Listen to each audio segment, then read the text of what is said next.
Mendak mengajak para pelaku usaha Indonesia untuk selalu membidik pasar ekspor dan menunjukkan potensi produk-produk lokal di pasar global.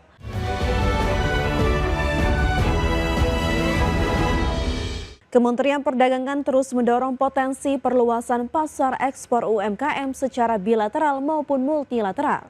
Terbaru, perluasan pasar melalui ajang Asian Online Sale Day atau AOSD 2026.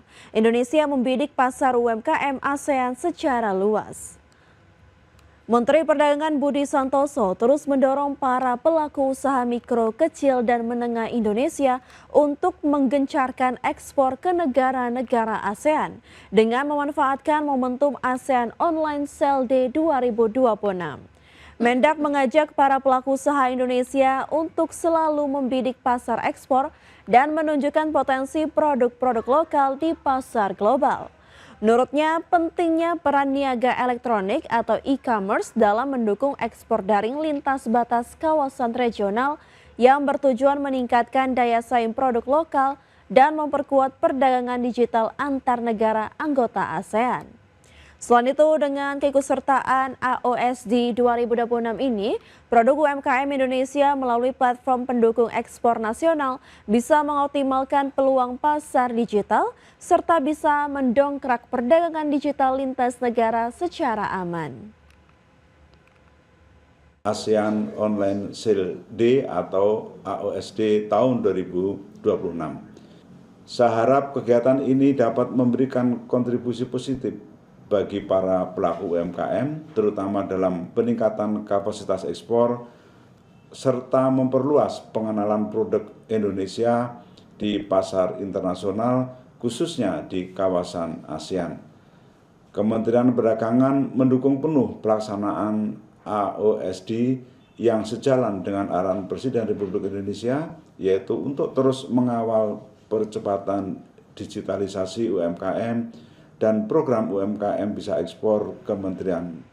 Menteri Dalam Negeri Muhammad Tito Karnavian dan Menteri Agraria dan Tata Ruang Kepala Badan Pertahanan Nasional, Pertanahan Nasional, Nusron Wahid menyepakati surat edaran bersama tentang mekanisme penerimaan setoran dan penelitian surat setoran pajak daerah bea perolehan hak atas tanah dan bangunan dalam rangka pendaftaran tanah serta integrasi data pertanahan dan data perpajakan.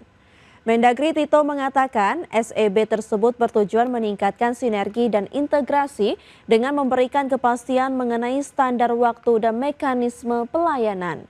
Seperti diketahui, selama ini pelayanan pertanahan masih menghadapi sejumlah kendala teknis, khususnya terkait integrasi data yang belum optimal.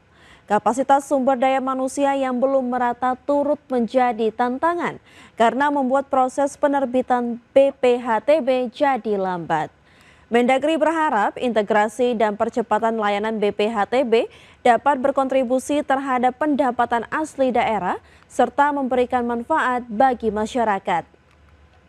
Menjadi payung hukum bagi kerjasama antara Pemda karena BPHTB, bea perolehan hak atas tanah bangunan, itulah retribusi tingkat kabupaten kota dalam rangka pembuatan sertifikat.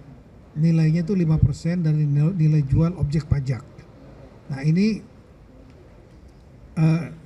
ada yang melibatkan kewenangan dari Pemda, termasuk penentuan NJOP dan prosesnya sampai terbit BPHTB. Nah BPHTB ini baru setelah terbit akan menjadi dasar untuk menerbitkan sertifikat yang menjadi kewenangan. Gempa dahsyat berkekuatan magnitudo 7,4 mengguncang Kolombia pada Senin pagi kemarin waktu setempat. Musibah gempa ini menjadi ujian pertama bagi Presiden Abelardo Della Espriella yang baru dilantik.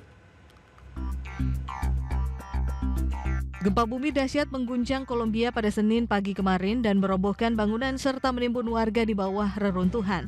Gempa dahsyat ini juga menewaskan lebih dari 100 orang di wilayah Pasifik serta Andes bagian tengah. Gempa berkekuatan magnitudo 7,4 itu terjadi pada pukul 7:34 waktu setempat di dekat kota San Jose del Palmar, Provinsi Chocó. Kerusakan parah dilaporkan terjadi di kawasan sentra kopi Kolombia, tepatnya wilayah di sebelah timur epicentrum. Asosiasi Kota-Kota Ibu Kota di wilayah Kolombia, ASO Capitale, melaporkan hingga Selasa pagi waktu Indonesia, korban tewas akibat gempa mencapai 132 orang. Jumlah tersebut diperkirakan masih akan bertambah karena tim penyelamat terus mencari korban selamat di tengah reruntuhan. Gempa tersebut menjadi ujian besar pertama Presiden Abelardo de la Espriella yang baru dilantik pada Jumat pekan lalu dalam sebuah upacara di Cali. Presiden de la Espriella juga mengumumkan pembentukan pos komando terpadu di Bogota, Armenia, Quibdó, dan Cali untuk mengkoordinasikan respon serta menyatakan pemerintah akan menetapkan status darurat nasional.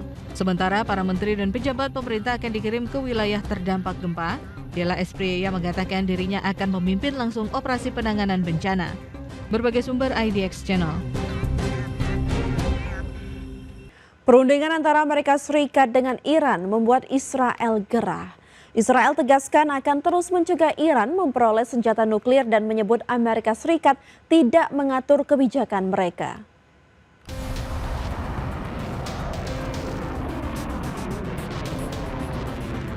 Hubungan Amerika Serikat dan Israel memanas.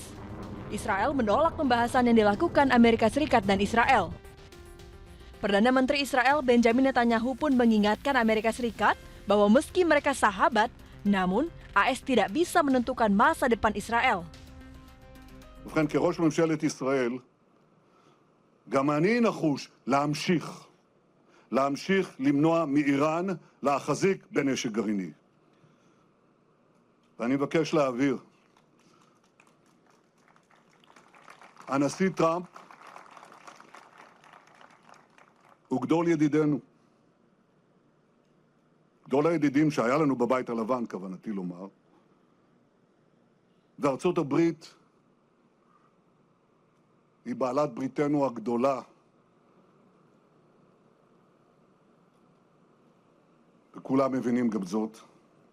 אנחנו מעריכים מאוד את המאמצים המשותפים שלנו ושל ארצות הברית נגד שאיפותיה הגרעיניות של איראן.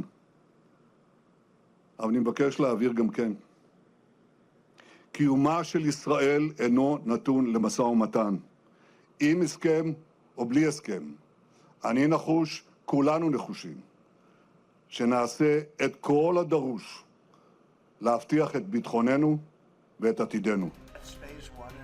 Sementara, Presiden Amerika Serikat Donald Trump menekankan dirinya lebih memilih untuk negosiasi dengan Iran daripada jadi pembunuh. I'd rather make a deal because I don't want to kill people. I do not want to kill people. But at some point we were set for the biggest attack of any attack, and we've hit them very hard for the last few months. Hingga kini, Amerika Serikat terus mengklaim telah bernegosiasi dengan Iran. AS meminta Iran untuk menghentikan pengolahan nuklir dalam bentuk apapun.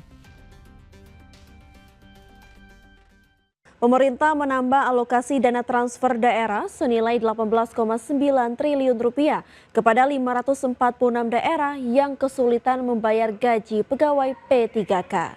Selain untuk belanja pegawai, dana tersebut bisa digunakan untuk kepentingan pembangunan daerah. Pemerintah menambah alokasi dana transfer daerah senilai 18,9 triliun rupiah kepada 546 daerah yang kesulitan membayar gaji pegawai pemerintah dengan perjanjian kerja atau P3K. Tambahan alokasi dana berupa penyelesaian kurang bayar dana bagi hasil atau DBH senilai 10,5 triliun rupiah dan dana alokasi umum atau DAU sebesar 8,8 triliun rupiah. Menurut Menteri Dalam Negeri Tito Karnavian, transfer dana telah dilakukan sejak Rabu 5 Agustus 2026 dan beberapa daerah sudah menerimanya. Tito memastikan daerah yang belum menerima pencairan anggaran bisa mendapatkannya pada pekan ini. Selain untuk belanja pegawai, dana tersebut bisa digunakan untuk kepentingan pembangunan daerah. Dengan tambahan 18,9 triliun, sekali lagi komponen 2 ya, dari DBH yang dibayarkan 10,05 triliun dan dari top up, artinya diberikan tambahan DAU daerah-daerah itu 8,8 triliun. Ini dari perhitungan Kementerian Keuangan ya. Kementerian Keuangan ini saya sangat yakin sangat banyak bisa membantu daerah-daerah terutama dalam rangka untuk satu, memenuhi belanja pegawai. Pemerintah berharap tambahan dana tersebut dapat meringankan tekanan fiskal pemerintah daerah sekaligus memastikan pembayaran hak pegawai tetap terjalan. Jakarta, Tim Liputan IDX Channel.